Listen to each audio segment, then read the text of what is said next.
ఈరోజు యేసు ప్రభు సిలువలో పలికిన 5వ మాటను ధ్యానించుకుందాము. ముందుగా ఈ మాటను పలుకుతున్నప్పుడు ఇది సిలువలో యేసు ప్రభు దప్పికొనుట అనేది ఒక ముఖ్యమైన సందేశంగా మనం చూస్తూ ఉంటాం. ఎందుకంటే యేసుక్రీస్తు ఎంతో దారుణంగా, ఎంతో దయనీయంగా హింసించి ఎలా సిలువ వేశారో అదంతా మనము తెలియపరుస్తూనే ఉంది. ఒక ముఖ్యమైన విషయం ఏమిటి అంటే, ఆయన దప్పికొన్నప్పుడు అక్కడ వారికి నీటికి బదులుగా పులిసిన ద్రాక్ష రసము ఇచ్చారంట. ఇంగ్లీష్ లో ఉంటది పులిసిన ద్రాక్ష రసం, సార్ వైన్ అని. సో పులిసిపోయిన ద్రాక్ష రసం ఇచ్చారు. అయితే ఈ లోకంలో సాధారణంగా జైలు శిక్ష పడిన వారికి, ఏదైనా శిక్ష పడిన వారికి చివరి కోరిక వారు ఏది అడిగితే అది ఎలా అయితే ఇస్తూ నెరవేరుస్తూ ఉంటారో, యేసు ప్రభువు చివరిగా దప్పికొంచున్నాను అన్న మాటను కూడా వాళ్ళు సంపూర్ణంగా నెరవేర్చలేని పరిస్థితి మనం ఇక్కడ చూస్తున్నాం. దప్పికొన్నప్పుడు మనకి సాధారణంగా ఏం తాగుతాము అంటే నీళ్లు తాగుతాం. ఎవరికైనా దాహం వేస్తున్నప్పుడు నీళ్లు తాగుతాం. కానీ ఇక్కడ వాళ్ళు నీళ్లు ఇవ్వటానికి కూడా ఇష్టపడలేదంట. పులిసిపోయిన ద్రాక్ష రసమును, చేదు చీరకను ఆయనకి అందించడానికి ఇష్టపడుతూ ఉన్నారు. ఎందుకంటే దేవుని యొక్క కోరికను, చిన్న ఆ కోరికను కూడా వారు తీర్చలేని పరిస్థితి. కానీ ప్రభు మన అందరి కోసం సిలువపై వేలాడుతూ నేను తప్పికొని ఉన్నాను అన్నప్పుడు వారు నీళ్ళు ఇవ్వకుండా ఈ మాటను పలికినప్పుడు మనం యోహాను సువార్త 19వ అధ్యాయము 28లో మనం ఈ విధంగా చూస్తాము. అన్ని సమాప్తమై ఉన్నవి అని యేసు తెలుసుకొని లేఖనం నెరవేర్చున్నట్లు నేను దప్పికొన్నాను అని అన్నారు. అప్పుడు సాధారణంగా మనం నీళ్ళు ఇవ్వాల్సింది, కానీ వారు ఏం చేశారంట, పులిసిపోయిన ద్రాక్ష రసం ఇచ్చారు. అలానే యోహాను సువార్త 19:29లో ఇలా వ్రాయబడి ఉంది, అక్కడ పులిసిన ద్రాక్షారసము నిండిన పాత్ర ఉండెను. వారు స్పంజి దానిలో ముంచి హిస్సోపు కర్రకు కట్టి ఆయన నోటికి అందించారు. అయితే మనము కుళ్ళిన ద్రాక్ష రసము ఆయనకైతే ఇచ్చాం, కానీ ఈ లోకంలో ఉన్నప్పుడు యేసు ప్రభువు మనందరికీ ఏమిచ్చారు? ఆయన మొదటి సూచక క్రియ, ఫస్ట్ మిరాకిల్ ఏం చేశారంటే ఆ నీటిని ద్రాక్ష రసంగా మార్చారు. యోహాను 2లో మనం చూస్తాం కదా, ఈ లోకంలో ప్రజలు నీళ్ళని అడిగితే ద్రాక్షారసం ఇచ్చి, కుళ్ళిపోయిన ద్రాక్షారసం ఇచ్చి ఆయన అవమానపరిచారేమో, కానీ యేసు ప్రభు తాను ఇక్కడ నివసిస్తున్న సమయంలో మనుషులు ఆ రోజు ఆ కానాను విందులో ఆ ద్రాక్షారసం అయిపోతే ఆయన నీళ్లను ద్రాక్షారసంగా మార్చే ఒక సన్నివేశాన్ని మనం చూస్తాం. అయితే ఆయన మనము అలాంటి పరిస్థితుల్లో విడిచిపెట్టలేదు మనల్ని.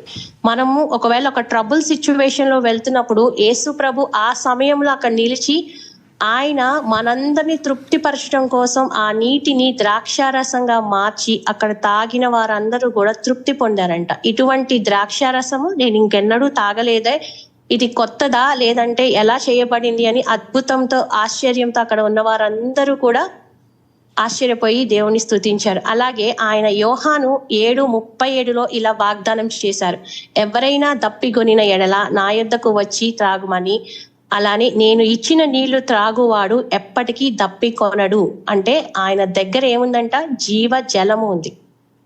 యేసు ప్రభు దగ్గర జీవ జలము ఉన్నప్పటికీ ఆయన దప్పిగొంచున్నాను అంటున్నారు. ఆయనే నీరు, ఆయనే జీవ జలం అయితే ఆయన దప్పిక కోసం మాట్లాడుతున్నారు అంటే మనం చూస్తూ ఉంటాం ఆయన ఎంత మందిని జీవ జలమును ఇచ్చి తృప్తిపరిచారో మనం చూస్తూ ఉన్నాం.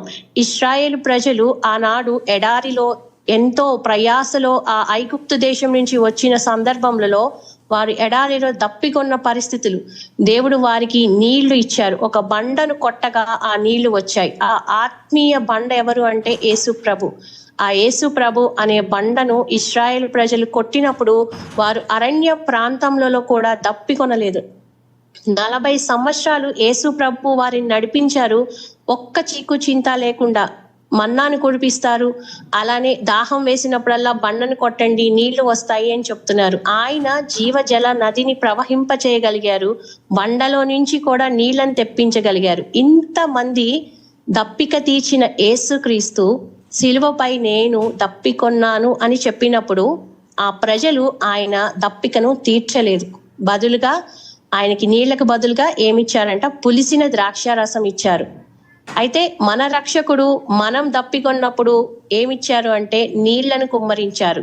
సో మనిషి ప్రవర్తన ఎలా ఉంది, దేవుని ప్రవర్తన ఎలా ఉంది అనేది ఈ సందర్భంగా మనం చాలా క్లియర్ గా అర్థం చేసుకోగలం. అయితే దేవుడు ఎందుకు దప్పికొన్నాను అని 5వ మాటలో పలికారు అంటే, యేసుక్రీస్తు ఆ సమయంలో దేవుడే, కానీ అదే సమయంలో మనిషిగా కూడా ఈ లోకానికి వచ్చారు. ఆయన అదే సమయంలో మనిషిగా ఉన్నారు, దేవునిగా కూడా ఉన్నారు. యేసుక్రీస్తు మనిషిగా ఈ లోకంలో వచ్చి అందరి కోసం మరణించిన విషయం మనందరికీ తెలిసిందే. అయితే సిలువపై ఆయన చాలా రక్తం కార్చి, ఒక సాధారణ మనిషి మనము ఏదైనా ఆపరేషన్ థియేటర్కి వెళ్ళి ఒక చిన్న ఆపరేషన్ చేయించుకొని రక్తం పోగొట్టుకుంటే, ఆడవాళ్ళగా సి సెక్షన్స్ జరిగిన వాళ్ళకి కానీ, డెలివరీస్ వచ్చిన వాళ్ళకి కానీ చాలా రక్తం పోగొట్టుకుంటారు స్త్రీలు. అక్కడ వారు రక్తం కార్చిన సమయంలో చాలా రక్తం పోతున్నప్పుడు శరీరం బలహీనమైపోతుంది. చాలా అలానే వదిలేస్తే కొంత సమయం దాహం వేస్తూ ఉంటది. నేను వెళ్ళిన ఎక్స్పీరియన్స్ కూడా అదే. కొంత టైంకి నాకు గొంతంతా ఎండిపోయిన పరిస్థితి. నేను ఆ టైంలో వాటర్ తాగకూడదని చెప్పారు, ఎందుకంటే దగ్గుతున్నప్పుడు కుట్లు అవి నొప్పి వస్తున్నాయి, నాకు దగ్గు వచ్చేస్తుందని. సో నేను వాటర్ కావాలి అంటే వాళ్ళు ఇవ్వలేదు. కొంచెం నోరు తడుపుకోండి తప్ప నేను వాటర్ తాగటానికి లేదు ఒక కొంత సమయం వరకు అని చెప్పారు. ఎందుకంటే విపరీతమైన వేడి, బ్లడ్ లాస్ అయిపోవటం వల్ల విపరీతమైన వేడి వచ్చి మనకి దాహం వేసేస్తూ ఉంటది. కానీ సిలువపై ఆయన ఎలా అంటే ఒక గురువారం రోజు అర్ధరాత్రి సమయంలో ఆయన్ని పట్టుకుంటే ఆ గురువారం నుంచి శుక్రవారము మిట్ట మధ్యాహ్నం 3 వరకు కూడా ఆయనను నానా విధాలుగా హింసించారు. శరీరాన్ని దున్ని వేశారు, కొరడాలతో కొట్టారు, తలకి మరి ముళ్ళ కిరీటం పెట్టారు, ఆయనని రకరకాలుగా అవమానించారు, ఉమ్మి వేశారు. ఒక శరీరము ఇంతకన్నా దున్నబడుతుందా అనే అంత శ్రమలు, కనీసం ఇది మనం వివరించడానికి కూడా మన వల్ల కానే కాదు. అంత ప్రయాసపడ్డారు ఆయన. ఒక 18 hours, ఇంచుమించు 18 గంటలు ఒక మనిషిని ఈ విధంగా టార్చర్ చేస్తున్నప్పుడు, ఇంత రక్తం పోతున్నప్పుడు శరీర పరిస్థితి ఎలా ఉంటదంటే, ఆయనకి కావాల్సిన ఫుడ్ లేదు, ఆహారం లేదు, నీళ్లు ఇవ్వలేదు. మధ్యలో కంటిన్యూస్ గా ఆయన్ని ఇటు తిప్పుతున్నారు, అటు తిప్పుతున్నారు, కొరడాలతో కొడుతున్నారు, అవమానిస్తున్నారు.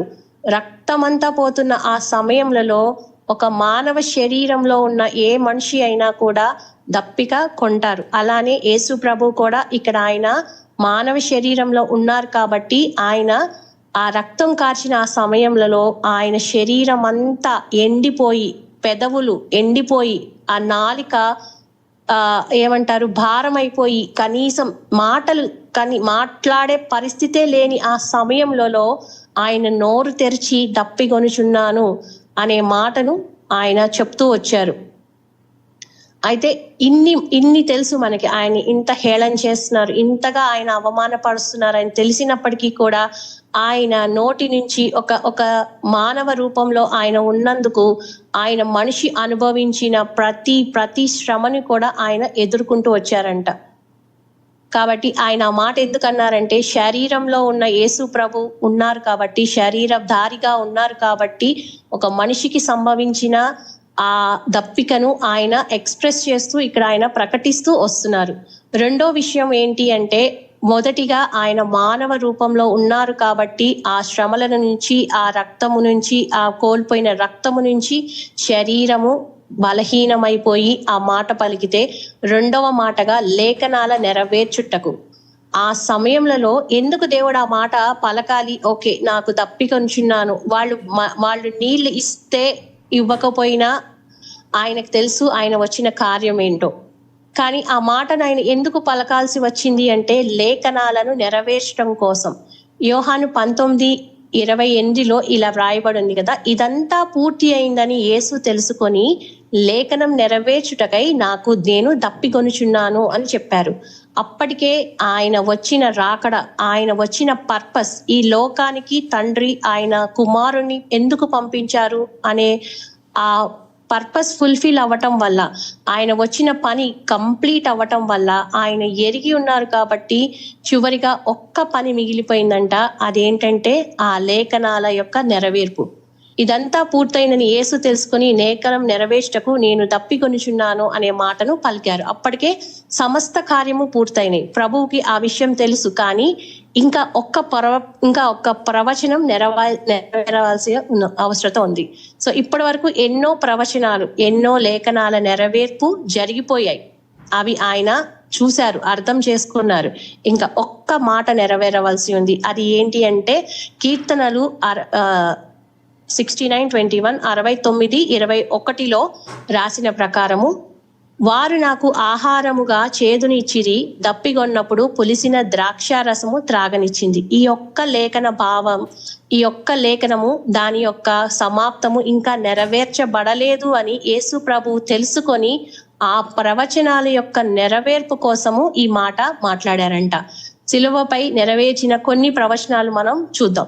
యేసు ప్రభు ఇప్పటికే ఎన్నో ప్రవచనాల నెరవేర్పు కోసమే దప్పిగొనుచున్నాను అనే మాటను పలికినప్పుడు, అయితే ఇంకా కొన్ని లేఖనాలు ఆల్రెడీ నెరవేరిపోయినాయి. అందులో కొన్ని లేఖనాలు ఆయన ఏమేమి నెరవేర్చారో మనం చూద్దాం. కీర్తనలు 41:9 స్నేహితులు ఆయనను ద్రోహం చేస్తారు అని రాసి ఉంది. జకర్యా 13:7 లేదా మత్తయి 26:31 శిష్యులు ఆయనను విడిచి పారిపోతారు అని. యెషయా గ్రంథం 53 న్యాయస్థానంలో ఆయన మౌనంగా ఉంటారు, అన్యాయపు తీర్పు పొందుతారు అని. అలానే కీర్తనల్లో ఆయన చేతులు కాళ్ళు గుచ్చబడతాయి, ఆయన వస్త్రముల కోసం చీట్లు వేస్తారు, ఆయనను అపహాస్యం చేస్తారు, శత్రువుల కోసం ఆయన ప్రార్థిస్తారు. నా దేవా, నన్నెందుకు విడిచిపెట్టితివి అని కీర్తనలు 22:1 ఆ లేఖనం నెరవేర్చడం కోసం ఆ మాట పలుకుతారు. అలానే దప్పిగొన్నప్పుడు పులిసిన ద్రాక్ష రసం ఇస్తారు అని కీర్తనలు 69:21 చూపిస్తా ఉంటారు. అలానే ఆయన ఎముకలలో ఒక్కటి కూడా విరుగదు అని కీర్తనలు 34:20 చూస్తాం. చివరిగా యేసుక్రీస్తు ఇలా అంటారు, తండ్రి, నా ఆత్మను నీ చేతుల్లో అప్పగిస్తున్నాను అని లూకాసు వార్త 23:46.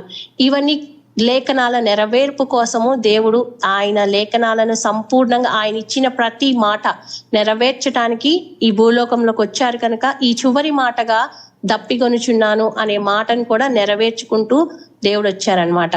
సో ఈ సంఘటన మనకు ఒక గొప్ప సత్యాన్ని చెప్తుంది. అనేక మందికి జీవజలం ఇచ్చిన యేసుక్రీస్తు మన కోసం సిలువపై దప్పిగొంచున్నాడు. అలానే ఆయన కంట ఒక సమాధి కూడా లేదు పూడ్చబట్టానికి. ఒక ధనవంతుని సమాధిని ఆయనకు దానం చేస్తే యేసు ప్రభు యొక్క దేహాన్ని ఆ ధనవంతుని యొక్క సమాధిలో పూడ్చబడి ఉన్నది. ఇది కూడా లేఖనం నెరవేర్పు కోసమే జరిగిందని చెప్తున్నారు. యేసుక్రీస్తు గురించి ఆయన జననం, మరణం, పునరుత్థానం అన్ని కూడా ఎన్నో సంవత్సరాల ముందుగానే ప్రవచించబడ్డాయి. కానీ బైబిల్లో ప్రవక్తలు దేవుని ఆత్మ ప్రేరణతో ఈ విషయాలన్నీ మనకి ముందుగానే రాశారు అని చూపిస్తున్నారు. యెషయా 53:9 ఇలా వ్రాయబడి ఉంది, ఆయన సమాధి దుష్టులతో కలిగెను, అయితే ఆయన మరణించిన తరువాత ధనవంతుని సమాధిలో ఉంచబడెను. ఈ ప్రవచనం యేసుక్రీస్తు సిలువపై మరణించిన తరువాత నెరవేరింది. అప్పుడు అరిమతయ యోసేపు అనే ధనవంతుడు వచ్చి యేసు శరీరాన్ని అడిగి తీసుకొని తన కొత్త సమాధిలో ఉంచెను. సో ఇవన్నీ కూడా లేఖనాల నెరవేర్పు కోసమే జరిగినవి అని రెండో కారణం అందునిమిత్తమే దేవుడు చెప్తున్నాడు, నేను దప్పికొనిచున్నాను. మొదటిగా శరీరం దారిగా వచ్చారు కాబట్టి ఆయన దప్పికొని ఉన్నారు, శరీర బలహీనతలను బట్టి దప్పికొనిచున్నారు. రెండోదిగా లేఖనాలు నెరవేర్చటం కోసమే ఆయన దప్పికొనిచున్నారు అనే మాటను పలికారు. అయితే ఆయన జననం గురించి, ఆయన మరణం గురించి, ఆయన యొక్క పునరుత్థానం గురించి కూడా లేఖనాలు నెరవేర్చుటకై ఈ మాట పలుకుతూ వచ్చారు అని మనం చూడగలుగుతున్నాం. మూడో అంశం ఏంటి అంటే మనుషుల పాపదాహం తీర్చుటకై యేసు దప్పికొనుచున్నారు. మొదటిది శరీరపరంగా, రెండోది లేఖనాల నెరవేర్పు కోసం, అయితే మూడోది మనందరి కోసము దేవుడు ఈ మాట పలుకుతున్నాడు. ఏంటి అంటే మనుషుల యొక్క పాప దాహము తీర్చుటకై యేసు దప్పిగొనుచున్నాను అనే ఈ మాటను పలుకుతున్నారంట. అయితే యేసుక్రీస్తు సిలువపై నేను దప్పిగొనుచున్నాను అని కేవలం శరీర దప్పిక మాత్రమే కాదు, మనుషుల పాప దాహాన్ని తీర్చుటకై విశ్వాసులకు జీవజలము ఇవ్వుటకై ఆయన దప్పికొంచున్నారు. ఈ లోకంలో మనము ఎన్నో రకాల దాహాలు, పాపాలు మనం చేస్తూ ఉన్నాం.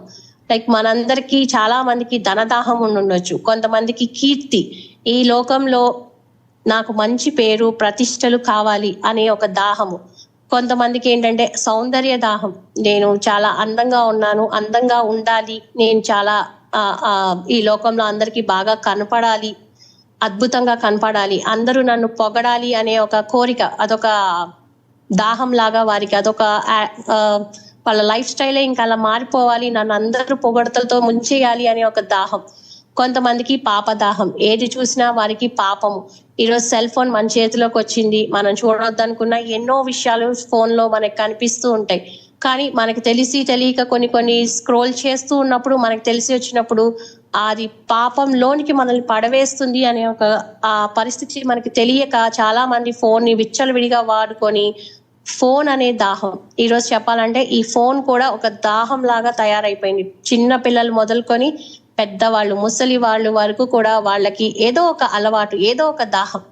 అయితే ఇవన్నీ కూడా ఇక్కడ ఇహలోకపు దాహాలే. ఇవి ఎంత తీర్చుకున్నా ఏమవుతుందంట, మనిషికి సంతృప్తి లేదు.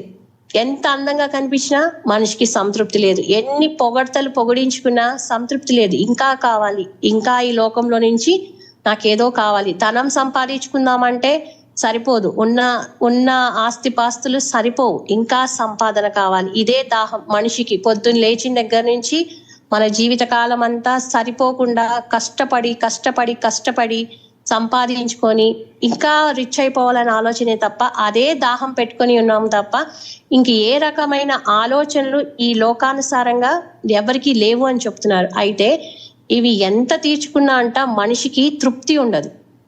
నాకు ఒక 10 కోట్లు కావాలనుకుందాం, నా లైఫ్ సెటిల్ అయిపోద్ది, 10 కోట్ల తర్వాత కామ్గా ఉంటాడా మనిషి?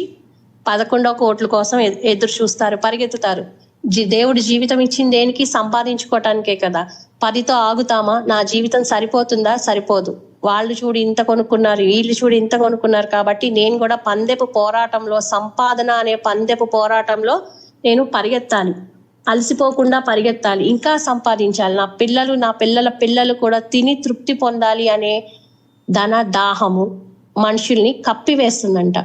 ఇవన్నీ మనల్ని తృప్తి చెందనిస్తాయా? ఒక్క లాక్డౌన్ చాలు, ఇప్పుడు యుద్ధ పరిస్థితులు చాలు, అసలు పెట్టిన డబ్బులు ఏమైపోతున్నాయో తెలియని పరిస్థితుల్లో కూడా దేవుడు మనల్ని తీసుకెళ్ళగలడు. ఒక్క పరిస్థితి చాలు మన దాహం అంతటిని కొట్టివేయటానికి. కానీ దేవుడు మనల్ని పట్టి ఓర్చుకుంటున్నాడు. అయితే ఈ దాహం అనేది ఎప్పటికీ మనకి తృప్తి చెందని దాహం. ఇక్కడ మనకు ఒక బైబిల్లో నుంచి ఒక స్త్రీని చూపిస్తున్నారు దేవుడు. సమరయ స్త్రీని ఒక ఉదాహరణగా దేవుడు చూపిస్తూ చెప్తున్నారు బైబిల్లో. ఈ స్త్రీ కథ మనకి చాలా తెలిసిన విషయమే, ఎప్పుడు మాట్లాడుకుంటున్న విషయమే. దాహం విషయంలో సమరయ స్త్రీని చూపిస్తూ ఉంటారు. ఆమె ఒక వేశ్య దాహం కలిగింది. అంటే ఆవిడకి ఒక వ్యభిచార దాహం, ఒక పురుషునితో ఆగలేదు ఆ దాహం. ఇందాక మనం చెప్పినట్టు మనిషి ఇటువంటి దాహాలు ఉన్నప్పుడు పూర్తిగా తృప్తి చెందడంట. అయితే ఈమెకి సంబంధించింది ఏంటంటే ఒక వేశ్యత్వ దాహము, లేదంటే ఒక వ్యభిచార దాహము అనొచ్చు.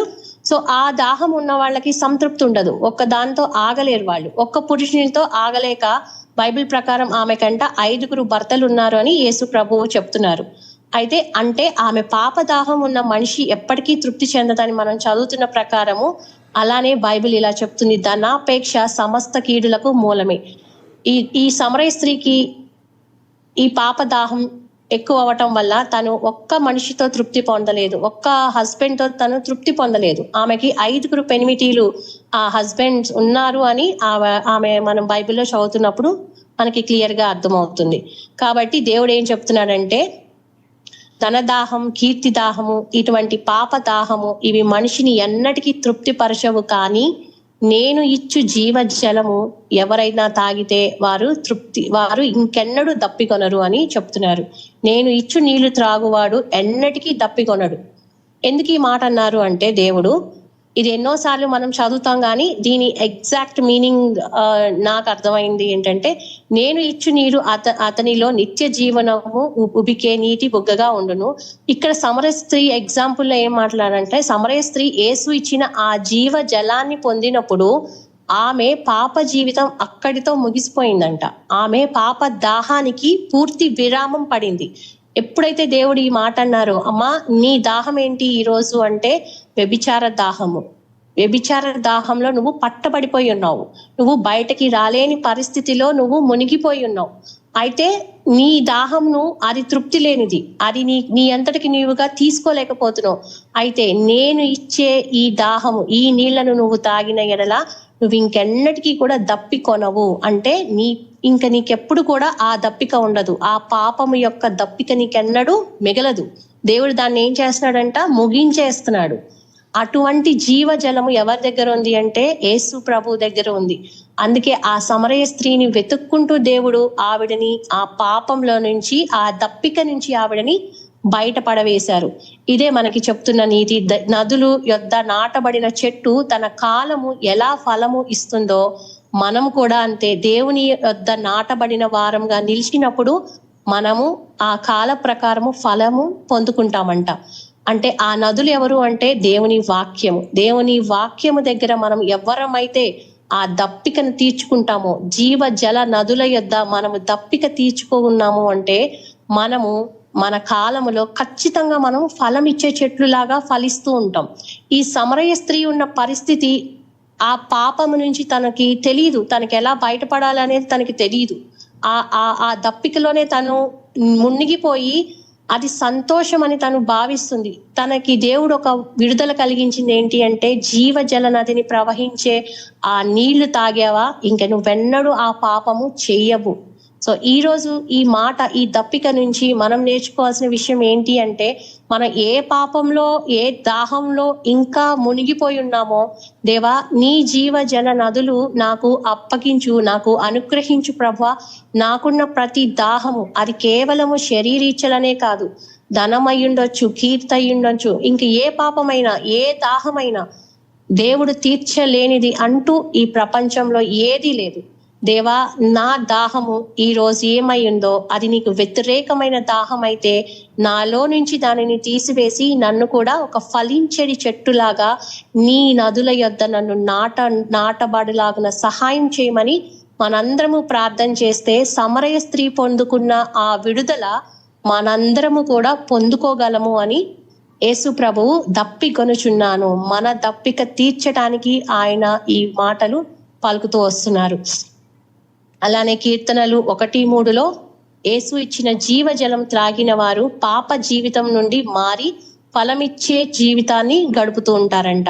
రెండోదిగా మనము ఇంకొక మాట చూడొచ్చు. కోరహు కుమారులు వారు ఎలా ప్రార్థన చేశారంటే, ఈ బైబిల్లో ఉన్న కోరహు కుమారులు, కోరహు కాదు ఆయన కుమారులు మాత్రమే.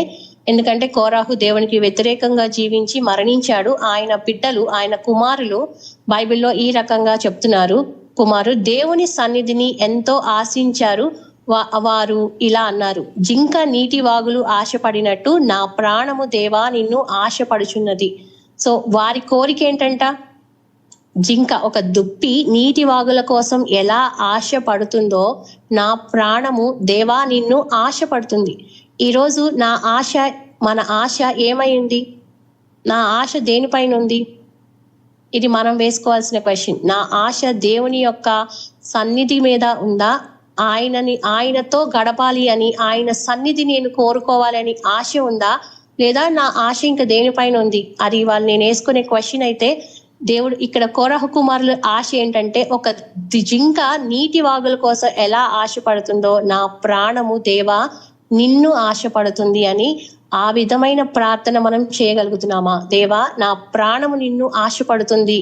నిజంగా మన ఆశ అది అయితే దేవుడు ఖచ్చితంగా 100% నెరవేరుస్తాడు, అందులో డౌటే లేదు. కాబట్టి మన ఆశ ఈరోజు ఎలా ఉంది అనేది మనం క్వశ్చన్ చేసుకొని మనకి మనమే ఆన్సర్ చెప్పుకోవాలి.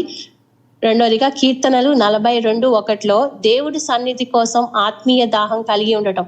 ఈ లోకంలో ఎన్నో మనిషికి తృప్తి పరచని ఎన్నో విషయాల్లో దాహం తీర్చగలిగేది ఏదైనా ఉంది అంటే అది దేవుడిచ్చే జీవ జలము. అయితే ఈరోజు మనందరికీ ఒక ప్రశ్న, మన దాహం దేని గురించి?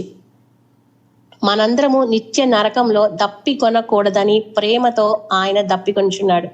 మూడవ మాట, ఒకటి అక్కడ ఉన్న పాప దాహము నుంచి మనల్ని విడుదల కలిగించడానికి, చివరిగా ఆయన ఇంకొక దాహం నుంచి మనల్ని, ఇంకొక దప్పిక నుంచి మనల్ని విడుదల కలిగిస్తున్నారంట. అదేంటంటే మనము నిత్య నరకంలో దప్పి కొనకూడదు అని ప్రేమతో ఆయన దప్పికొంచున్నాడు. బైబిల్లో లూకాసు వార్త 16 ఒక సంఘటన ఉంది కదా, మనందరికీ తెలిసిందే, ధనవంతుడు మరియు లాజరు. లూకాసు వార్త 16వ అధ్యాయం 19 నుంచి 26 మనం చదువుకుంటే బైబిల్లో యేసుక్రీస్తు చెప్పిన ఒక గంభీరమైన ఉపమానం ఏంటంటే ధనవంతుడు మరియు లాజర్ గురించి. ఆ స్టోరీ మనందరికీ తెలుసు, మరొక్కసారి క్లుప్తంగా చెప్తాను. ఒక ధనవంతుడు ఉండేవాడు. అతడు ఈ లోకంలో ఎంతో ఐశ్వర్యంగా జీవించేవాడు. ఆయన చాలా ధనవంతుడు కాబట్టి ప్రతిరోజు ఆయనకి విందు జరుగుతుందంట, సుఖ సంతోషాలు, తన జీవితమే ఎలా గడపాలో అలా హ్యాపీగా గడిపేస్తూ వస్తున్నారు. అతని ఇంటి గుమ్మం దగ్గర లాజరు అనే ఒక బీదవాడు ఉండేవాడు. అతని శరీరం అంతా కురుపులతో నిండిపోయి ఉండేది.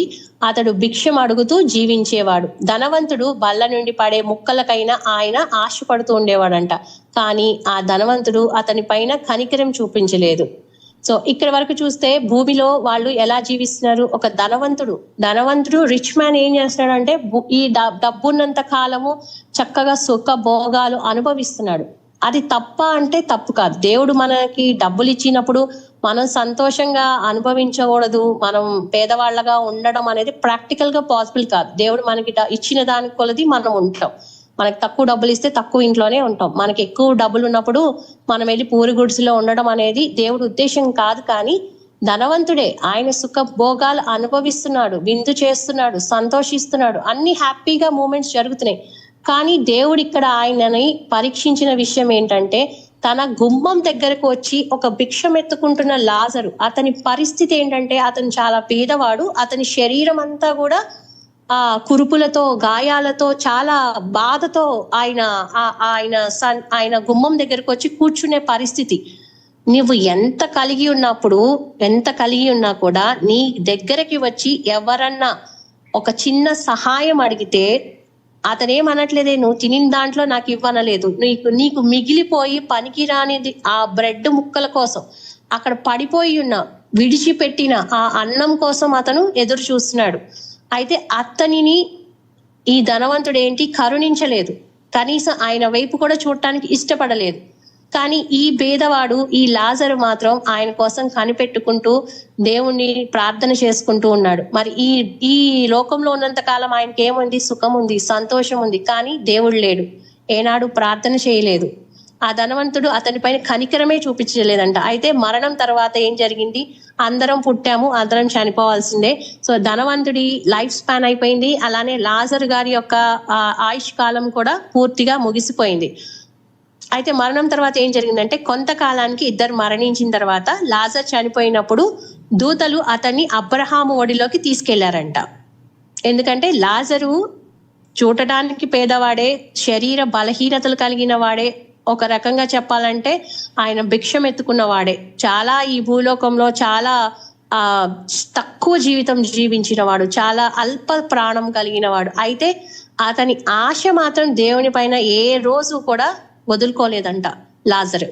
అయితే ఆయన చనిపోయిన తర్వాత ఎక్కడికున్నాడు? అబ్రహాం ఒడిలోకి తీసుకెళ్లారంట ఆయన. అంటే అబ్రహాము సంతానంలోనికి తీసుకెళ్లిపోయారు లాజర్ని. కానీ ధనవంతుడు చనిపోయినప్పుడు నరకంలో బాధపడుతున్నాడు. ఎందుకంటే ఈ భూలోకంలో ఆయన అనుకుంటున్నాడు, తిందామా, తాగుదామా, సుఖిద్దామా, నాకు కలిగింది నాకే చాలు, పక్కన వాళ్ళకి వెళ్ళిపోవటానికి వీలే లేదు. ఈరోజు ఎంతో మందికి ఎన్నో విషయాల్లో నాది నాకే ఉండాలి, పక్కన వాడికి ₹1 ఎక్స్ట్రా ఇవ్వడానికి వీలే లేదు అని చెప్పి ధనదాహంతో వారికి కలిగిన దానిని బట్టి గర్వించి ఏనాడు కూడా దేవుడికి కానీ అక్కడ ఉన్న మనుషులకి కానీ లోపడని స్వభావంతో ఈ ధనవంతుడు ఉన్నప్పుడు అక్కడ అతడు తీవ్రమైన అగ్ని వేదనతో ఉండి ఇలా మొరపెట్టాడంట. ఇప్పుడు లాజర్ ఏమో చక్కగా అబ్రహాం ఒడిలోకి వెళ్ళిపోయాడు, ఈ భూలోకంలో శ్రమలు అనుభవించాడు, ఎంతో తిరస్కరణ జరిగింది, ఆయన లైఫ్ లో ఏమీ సాధించలేడు. కానీ దేవుణ్ణి సాధించాడు. పరలోక రాజ్యంలో అబ్రహాం ఒళ్ళోకి వెళ్ళి కూర్చోబెట్టారు లాజర్ని. ధనవంతుడు ఈ లోకం అంతా సంపాదించాడు, చాలా సంపాదించాడు. ఎలా అంటే విలాసమైన జీవితము, ఏది కావాలన్నా ఒక చిటిక వేస్తే చాలు ఎంతమంది అయినా వచ్చి పడతాడు. కానీ ఆయన ఈ లోకంలో అన్ని సంపాదించాడు, కానీ దేవుని సంపాదించుకోలేకపోయాడు, దేవుడి ప్రేమని సంపాదించుకోలేకపోయాడు. అందుకే ఆయన చనిపోయిన తర్వాత ఎక్కడికి వెళ్ళాడంటే నిత్య నరకాగ్నిలోనికి తోసివేయబడ్డాడంట. అక్కడ అతడు తీవ్రమైన అగ్ని వేదనలో ఉండి ఇలా మొరపెట్టుతున్నాడంట. ఆ నరకం ఎలా ఉంటది మనందరం చదువుతాం. నరకం అనేది తీవ్రమైన వేడి. ఇప్పుడు మనం ఎన్నడూ చూడనంత అగ్ని అంట. అంత హై ఫ్లేమబుల్ గా ఉండే అంత తీవ్రతను ఆయన తట్టుకోలేక ఈ ధనవంతుడు ఇలా అంటున్నాడు, తండ్రి అబ్రహమా, నా యందు కనికరపడి లాజరును పంపి తన వేలి కొనను నీటిలో ముంచి నా నాలుకను చల్లార్చినట్లు చేయుము. ఏమని బతిమలాడుతున్నాడు? తండ్రి అబ్రహామా, నా యందు కనికరపడి లాజర్ని పంపించండి అంటున్నారు. ఒకప్పుడు లాజర్ నీ గుమ్మం ముందే ఉన్నప్పుడు కనీసం ఆయన వైపు చూడలేదు, ఆయనకి భిక్షం ఇవ్వలేదు, ఆయనని కనికరించలేదు. అలాంటి ఈ ధనవంతుడు ఈ రోజు అబ్రహాంని ప్రార్థన చేస్తున్నాడు, బతిమలాడుకుంటున్నాడు, లాజర్ని పంపించి తన వేలి కొనలో, తన ఫింగర్ టిప్స్ వేలి కొనలో నీళ్లను ముంచి నా నాలుకను చల్లార్చు. ఆయన ఏం అడుగుతున్నాడంటే నీళ్ల కొనలో ఉన్న వాటర్ డ్రాప్లెట్స్ ని, చిన్న డ్రాప్స్ ఆఫ్ వాటర్ ఉంటాయే, అవి తన నాలుక మీద చల్లితే చాలు నా నాలుక చల్లార్చున్నట్లు నాకు చెయ్యమని ఈరోజు ఆ కురుపులు ఉన్న ఆ పేద భిక్షగాడిని పంపించమని బతిమిలాడుకుంటున్నాడు. ఒకానొక రోజు అతన్ని చూసి అసహ్యించుకున్నాడు. కానీ ఇదే లాజరు అదే కురుపులతో ఉన్న ఆ శరీరమును నీళ్లలో ముంచి ఆయన నోటిలో ఉన్న అగ్నిని చల్లార్చమని అడుగుతున్నాడు, బతిమిలాడుకుంటున్నాడు. నేను ఈ అగ్ని జ్వాలలో బాధపడుచున్నాను. తన వేదనను కన్ఫెస్ చేసుకున్న, తన వేదనను ప్రకటిస్తున్నాడు తండ్రి అబ్రహమా అని. అయితే అతడు ఒక్క చుక్క నీరు కోసం కూడా వేడుకున్నాడంట, కానీ అతనికి ఒక్క చుక్క నీరు కూడా దొరకలేదు. ఎందుకంటే మనందరికీ తెలుసు నరకంలో ఉన్న దాహం ఎలాంటిదంటే అక్కడ ఉన్న పరిస్థితి, అక్కడ ఉండే దాహం ఎంత భయంకరమైనది అంటే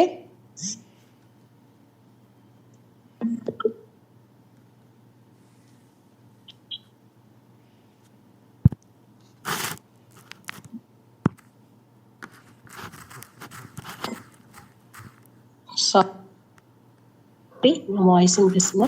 సో అక్కడ ఉన్న నరకంలో ఉండే దాహం ఎంత భయంకరమైందంటే అక్కడ అత్యంత వేడి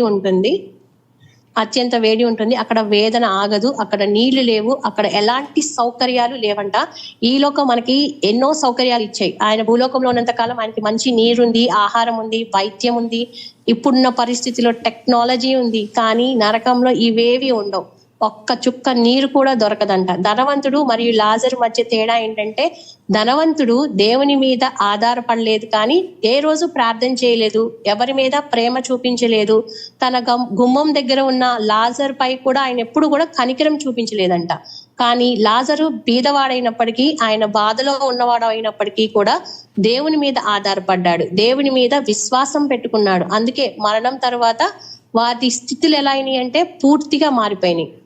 మన కొరకు యేసు అనుభవించిన దాహము, నరకంలో మనం అనుభవించాల్సిన ఆ దాహము మనం ఈ రోజు అనుభవించకూడదు అని యేసుక్రీస్తు శిలువపై నేను దప్పికొనుచున్నాను అని అంటున్నారు. దేవుడికి తెలుసు ఆ నరక అగ్ని ఎంత దారుణంగా ఉంటదంటే, ఎంత ఆ ఫ్లేమ్, ఆ మంట తట్టుకోలేడు. ఇక్కడ మనకి ధనవంతుడిని ఒక ఎగ్జాంపుల్ గా చూపిస్తున్నప్పుడు ఆయన వేడిని తట్టుకోలేక బతిమలాడుతున్నాడు, లాజర్ని పంపించు, తన నీళ్ల డ్రాప్లెట్స్ నా చిన్న చిన్న డ్రాప్స్ ని నా నాలుకలో వేస్తే నేను దాహం తీర్చుకుంటాను కదా అని బతిమలాడుతున్నాడు.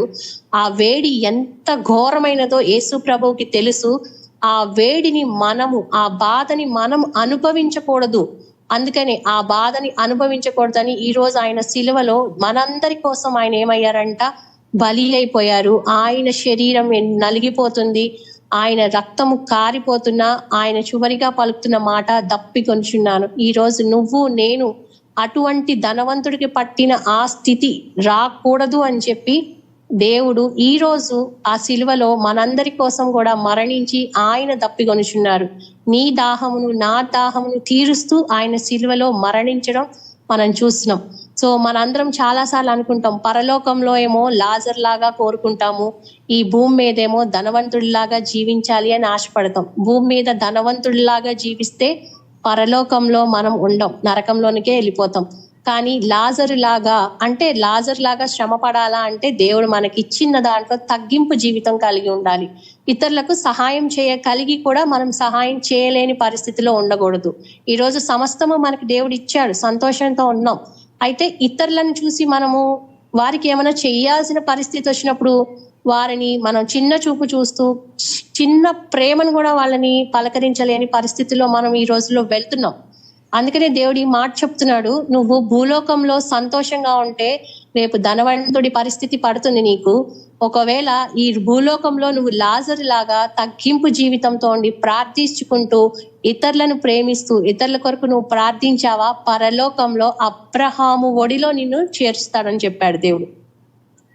సో అటువంటి విశ్వాసం లాజర్కి ఉంది కాబట్టే లాజర్ లాగా నిత్య జీవితాన్ని మనం పొందుకోవాలని బైబిల్ మనకి చెప్తుంది. అక్కడ ఎలాంటి పరిస్థితి అంటే ఆ అగ్ని అక్కడ ఉన్న అగ్ని ఆరదు, పురుగు చావదు, వేదన ఎప్పటికీ ముగియదు. అదే నిజమైన నరక వేదన. ఇది మన కోసం కాదు, ఇది సాతాను కోసం సిద్ధపరిచిన నరకం. అగ్ని ఆరదు, పురుగు చావదు అంటే మనకి ఇక్కడ ఉంటే కనీసం అగ్నిలో పడివేస్తే చచ్చిపోతాం, ఎక్కడో చోట ఏదో ఒక టైంలో చచ్చిపోతాం, హ్యాపీగా ఎండ్ అయిపోద్ది. కానీ అక్కడ అలా ఉండదు. మన అగ్ని దహిస్తూనే ఉంటది, దానికి మరణం ఉండదు. అగ్ని పురుగు చావదంటే మనుషులం చావము, అగ్ని అలా మండిస్తూనే ఉంటది. ఆ వేదన వర్ణాతీతం.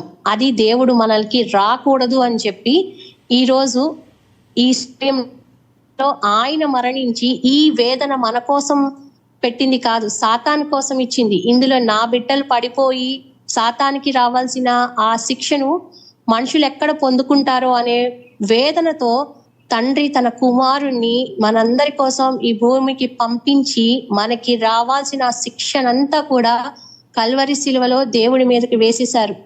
ఈ రోజు ఆ దాహము ఆయన భరిస్తున్నారు. ఆ ధనవంతుడు భరించిన ఆ నరకంలో దాహము యేసు ప్రభువు శిలువలో మనందరి కోసం భరించి దాహం పొంది ఉన్నాను అని మనందరికీ చెప్తున్నారు.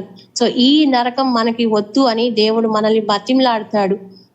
మన బదులు ఆయన దప్పిక కొని ఆయన ఈ శ్రమలను అనుభవిస్తూ వస్తున్నారని మనం చూస్తున్నాం. సో ప్రకటన గ్రంథంలో ఆయన చెప్పారు, దప్పిగొను వారికి జీవ జలపు బుగ్గ నుండి ఉచితంగా ఇస్తాను, దప్పిగొను వాడు వచ్చును గాక, కోరువాడు జీవ జలమును ఉచితంగా పొందును గాక. సో ఈ రోజు మన దప్పికి ఏమై ఉండాలి అంటే, ఎవరికైనా జీవ జలం కావాలి అనిపిస్తే దేవుడు ఉచితంగా ఇస్తానంటున్నాడు. ఇది ఉచితంగా ఇస్తానంటున్నాడు. ఈ రోజు మన ప్రశ్న, మనలో ఏ దాహం రాజ్యం ఏలుతుంది? ధన దాహమా, పేర, ప్రతిష్ట, ఇంకేం కావాలి? ఎంత సంపాదిస్తే మనిషికి తృప్తి? లేక దేవుని కోసమా నీ దాహము? నీ ఆత్మీయ దాహము దేవుని కోసం అయితే మనము పరలోకంలో లాజరు వలె సంతోషంతో సమాధానంతో వెళ్తూ ఉంటాం. లేదు నా దాహము వేరే ఉంది, దేవుడు తప్ప నాకు అన్ని కావాలి అనుకుంటే మనం కూడా ధనవంతుల్లాగా ఆ నరకాగ్నిలో నిత్యము కాలిపోతూ ఉండటానికి సిద్ధపడాలి. సో ఈ లోక దాహాలు అన్ని తీర్చుకోవాలని మనం ప్రయత్నిస్తే చివరికి మనకి నరక యాతన తప్పదు. మోషే మరియు మోషే ఆ బండని కొట్టమని దేవుడు చెప్తాడు కదా, ఇశ్రాయేల్ ప్రజల అక్కడ ప్రయాణంలో మోషేతో చెప్తాడు దేవుడు. ఎడారిలో ప్రజలు నీరు రావడానికి దేవుడు బండను ఒక్కసారి కొట్టమని మోషేకి చెప్తే మోషే 2 సార్లు కొట్టారంట. ఆ కారణంగా అతడు వాగ్దాన భూమిలోనికి ప్రవేశించలేకపోయాడు. అలాగే యేసుక్రీస్తు మన కోసం ఒక్కసారి మాత్రమే బాధపడతాయి. ఆయన చేసిన త్యాగం ఒక్కసారి చాలు. మనం మళ్ళీ పాపంలో పడిపోయి ఆయన మరొక్కసారి శిలువ మరణానికి ఆయనకి అప్పగించకుండా ఈరోజు మనము కోరహు కుమారులు ప్రార్థన చేసినట్టు దుప్పి నీటి వాగుల కోసం ఆశపడినట్లు నా ప్రాణము దేవా నిన్ను ఆశపడుచుంది అని మనం కూడా ఇలా ప్రార్థన చేయగలిగితే మన ప్రభువు నీ రక్షణ కొరకు, నీతో సహవాసం కొరకు, నీ పునరుత్థానంలో భాగస్థులము మేము కూడా అవ్వాలి అని పరలోక వారసులమగుటకు, నీతి కొరకు ఆకలి దాహములు గలవారంగా మమ్మల్ని చేయుము అని దేవుని మనం ఎందుకు ప్రార్థన చేయలేకపోతున్నాం? దేవా నీ కొరకు మేము రక్షణ పొందుకోవాలి, నీతో సహవాసంలో మేము ఉండాలి, నీ పునరుత్థానంలో మేము కూడా భాగస్థులమై ఉండాలి ప్రభా. మేము పరలోక వారసులమవుటకు నీ కృప చూపించండి. నీ కొరకు ఆకలి దాహములు గలవారమయ్యి మేము నిత్యము నీ కోసం దాహం కలిగిన వారిగా మమ్మల్ని చెయ్యమని మనం ఎందుకు ప్రార్థన చేయకూడదు?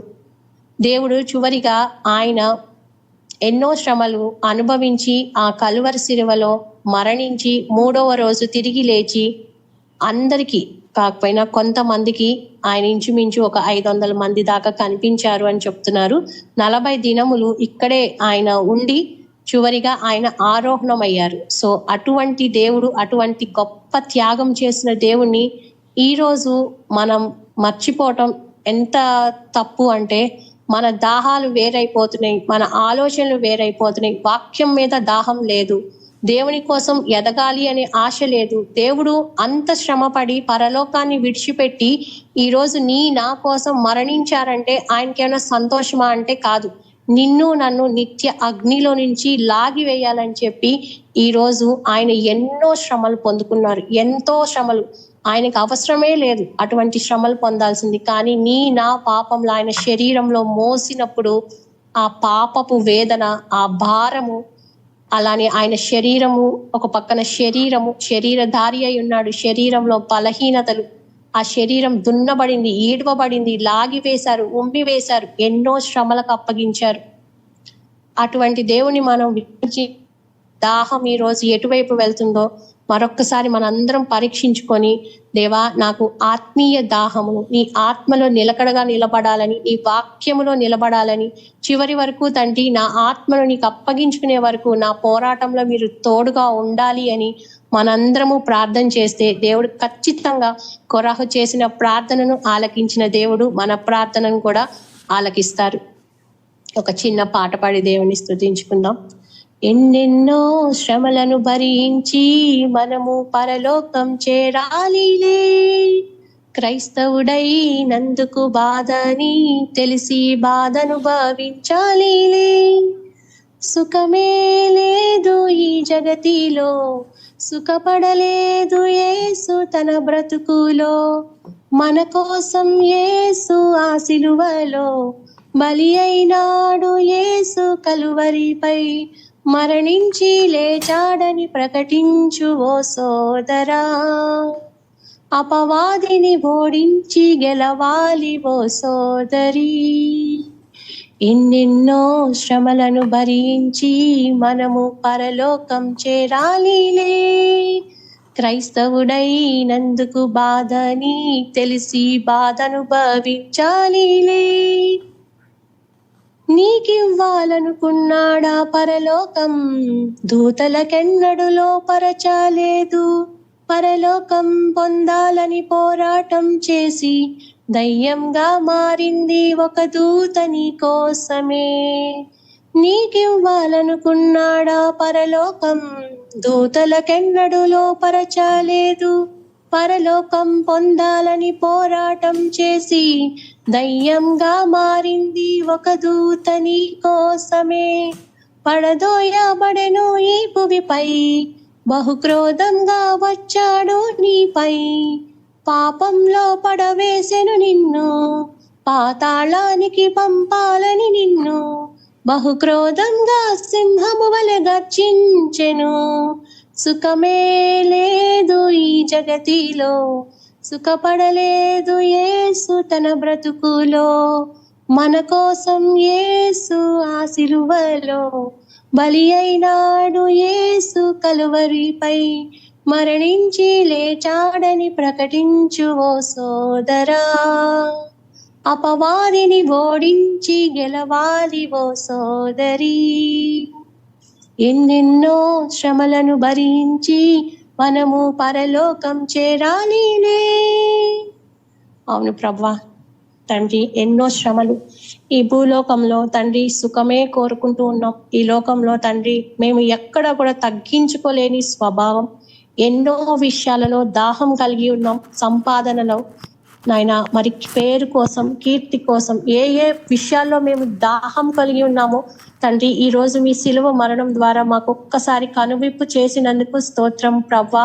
మరి ఆ లాజరు భూలోకంలో ఏమీ సంపాదించుకోలేదు, కానీ తండ్రి పరలోకంలో నీ ఒడిలో, అబ్రహాము ఒడిలో, అబ్రహాము కుడి పార్శ్వమందు కూర్చున్నాడు అని చెప్తున్నారు ప్రభా. లోకమంతా సంపాదించి చివరికి మేము తండ్రి నరకాగ్నిలో పడిపోకుండా దేవా ఈ రోజన్నా మా కన్నులు విప్పమని తండ్రి, మేము నీ యందు ఆశ కలిగి ఉండాలి. దప్పిక వారా నా దగ్గరికి వచ్చి దాహం తీర్చుకోండి అని చెప్పారు.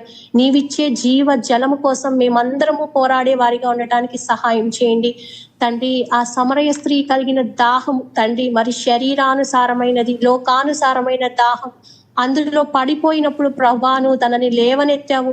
నువ్విచ్చే జీవ జలమును ద్వారా తనని తండ్రి ఇంకెన్నడూ ఆ పాపం జోలికి వెళ్ళనివ్వకుండా ఆ బిడ్డ ద్వారా నీ సువార్తను ప్రకటించుకుంటూ వచ్చావు తండ్రి.